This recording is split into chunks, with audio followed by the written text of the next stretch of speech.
is NDTV, and you're watching NDTV Prime.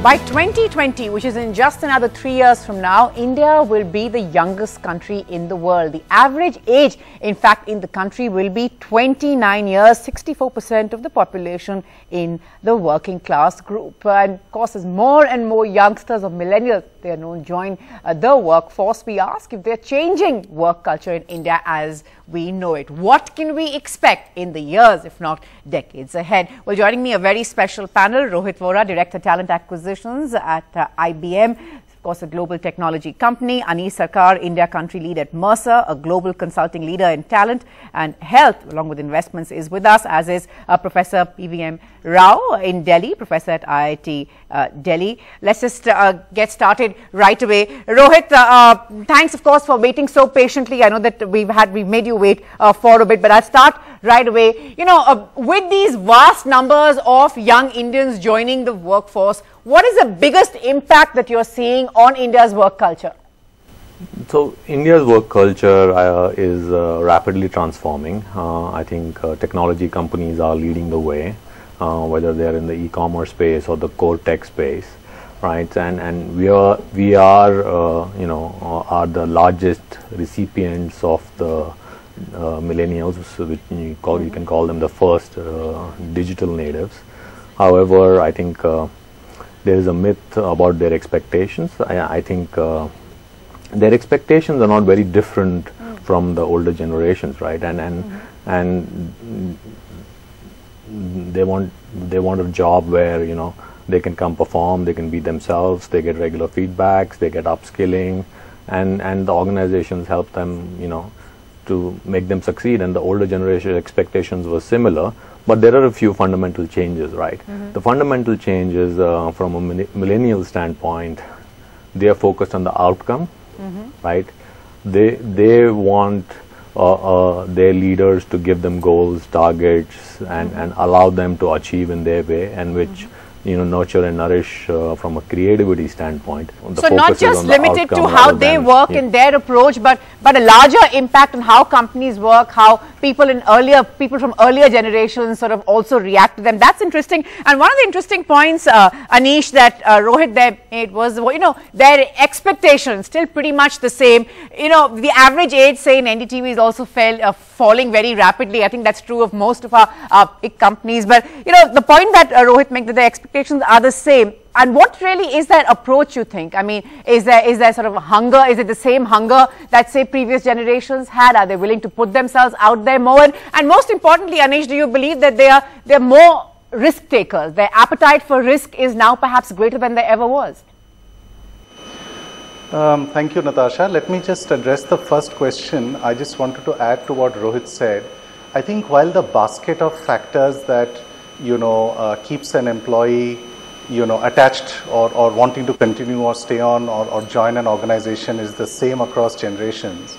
Our research has shown that millennials very increasingly are looking at a few specific sort of aspects of the overall sort of employee value proposition, if you will, much more than maybe other generations. So, for example, the sense of purpose, feeling a pride in the values that the company has, looking at a more of an entrepreneurial culture, to what extent can they be their own boss, having an atmosphere, a collaborative culture, an atmosphere of trust and fairness, and very, very importantly, work-life balance.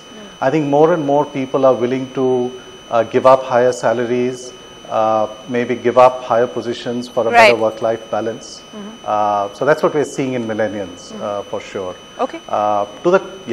Sorry. Okay, Professor Rao, I'll just come to you in just a bit. But Rohit, if I could just come back to the point that Anish is making, that their approach in many ways perhaps different. We are now talking about a work-life balance. It is becoming quite mainstream and it's starting quite young. You don't have to wait till you're 45, 50 and then realize that I need a work-life balance. But you know, this is perhaps a generation that's more open to it, knows what's out there. And the point that Anish is making, would you agree with that? That sort of willing, it's not just about the money anymore.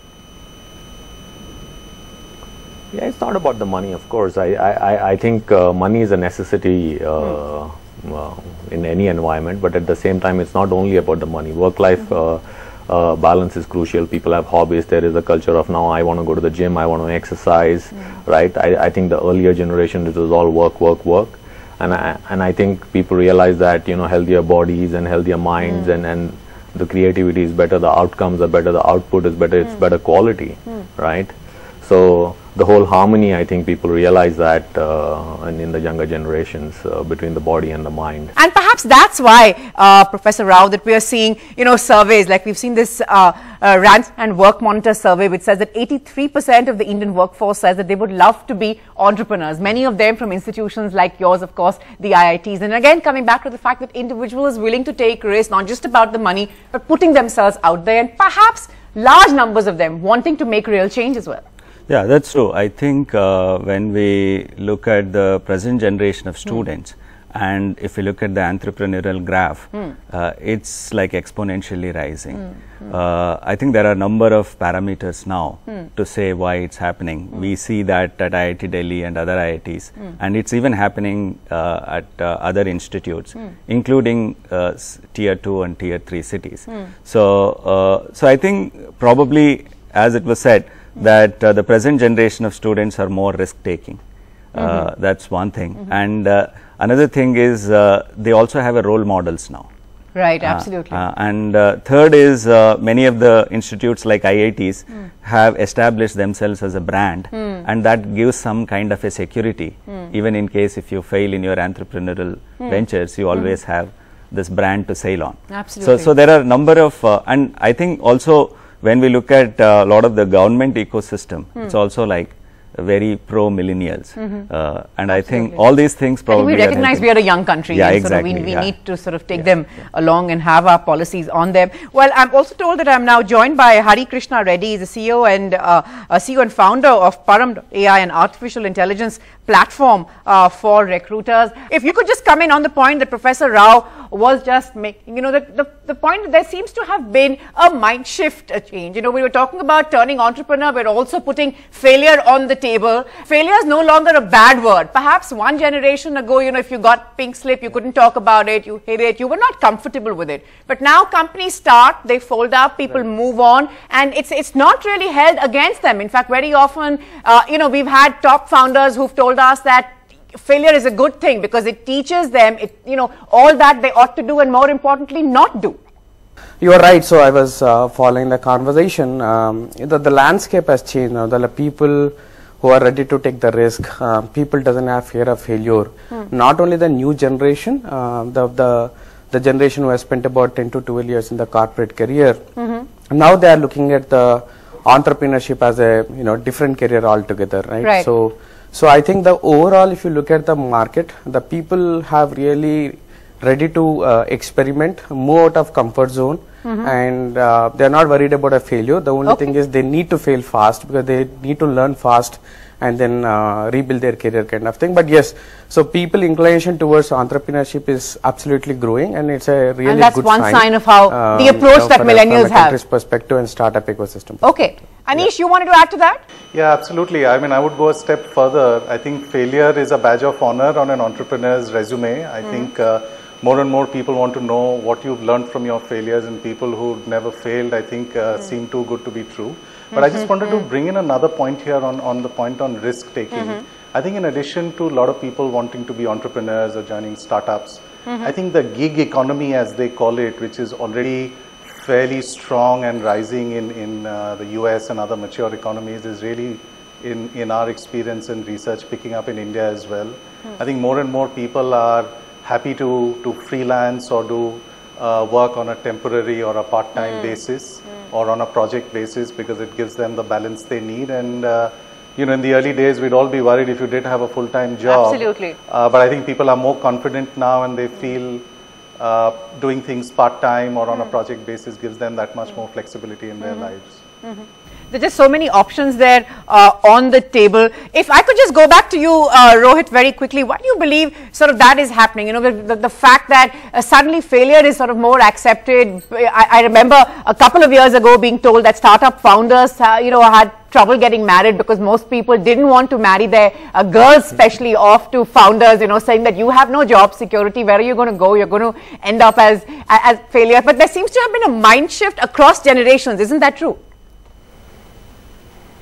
It is true, and I think there is more acceptance around failure, but you know, we got to be all practical about it. It all looks great, sounds good, you know, on the books, but I think when you fail, it's always advisable to fail small, try small, and just grow into it, because once you fail big, you've seen so many youngsters, it really takes them down for the long term, and they lose probably 8-10 years of their life, 12 years of their life.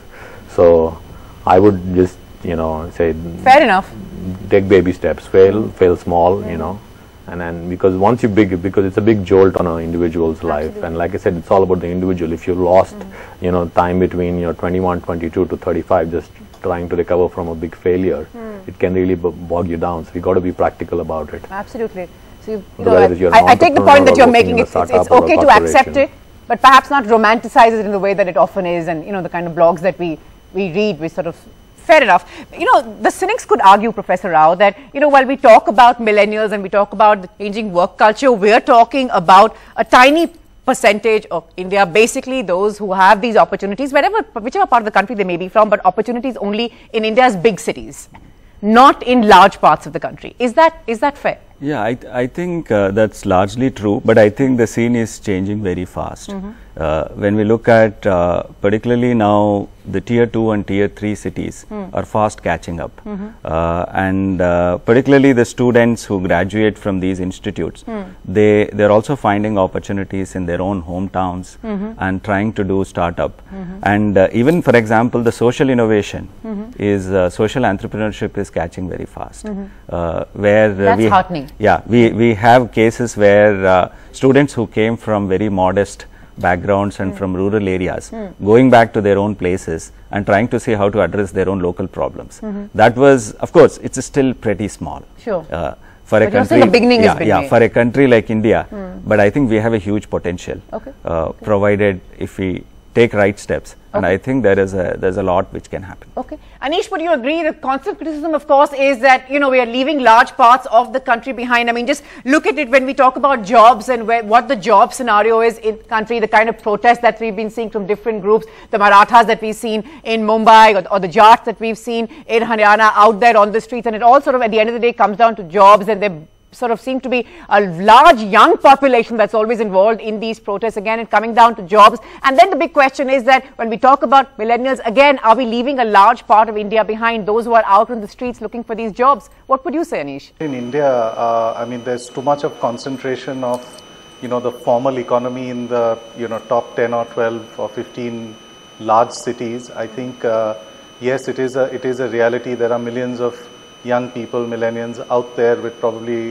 in the tier 2, tier 3 cities, or even in the rural areas, because as education is catching up, we have many more graduates, but, you know, frankly, honestly, not enough jobs. But I think over the next 5 to 10 years, it's quite inevitable, just given the infrastructure and the saturation in all our sort of top cities, that it is inevitable, I think, that, you know, the economy will have to shift outwards. It will have to start to cover tier 2, tier 3 cities. I think hopefully with 2 or 3 years of good monsoons, the rural economy gets a boost.